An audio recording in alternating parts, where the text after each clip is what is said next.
Samantala sa puntong ito, makakapanayam naman natin si AFP spokesman Brigadier General Joselito Kakilala kaugnay pa rin sa paghahain ng kaso sa mga miyembro ng MILF, BIFF at private armed groups. Magandang umaga po, sir. Good morning, Cara, at good morning sa nakikinig sa nanonood sa programa niyo. Okay, sir. Pinakakasuhan po ng NBI itong ilang miyembro ng MILF, BIFF at mga private armed groups. Ano po ang magiging papel ng AFP kaugnay po sa paghahain ng kaso sa mga ito? Cara, once the court issues the warrants of arrest, we will assist the PNP when they enforce the warrants of arrest. That's our major role there, to assist the Philippine National Police under law enforcement operations. Ano po, sir, ang sistema po ba pagkaganito po? Kasi alam naman natin na nakikipag-usap tayo sa MILF. Kapag may ipapaaresto po sa kanilang hanay, ito po ba ay hihintayin ninyo na isuko ng MILF? O paano po ba, sir, yung sistema dito?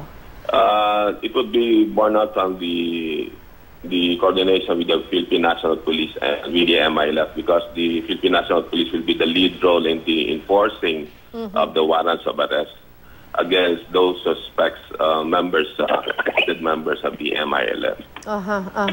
Okay, kasi matatandaan naman natin, sir, na yung katulad yung dun sa kaso ni Marwan, simpleng paghahain din yun ng arrest warrant. Pero dito sa puntong ito, dahil nga may pakikipag-usap tayo or may ugnayan, negosasyon tayo sa MILF, baka magiging iba yung sistema compared to what happened with Marwan, yung paghahain ng arrest warrant sa kanya? There will still be prior coordination with the ADJAG, including with the CCH. It's a matter we've been discussing with, and to move on from the Mama Sapano incident and draw lessons from there. That we need highly coordinated actions when they would enforce the warrants of arrest. If ever the courts will issue the warrants of arrest against those who are suspected, who are suspects in the involvement in the killing of the SAF 44. So magkakaroon po ng iba yung coordination this time?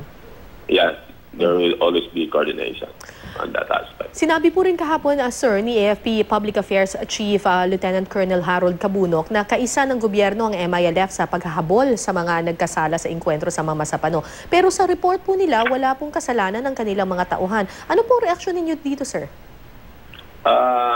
We would always rely on the findings of the Department of Justice, because they are the ones on the lead regarding the full investigation as to the criminal liabilities of those who were involved on that aspect. So we'll just wait for the courts once it decides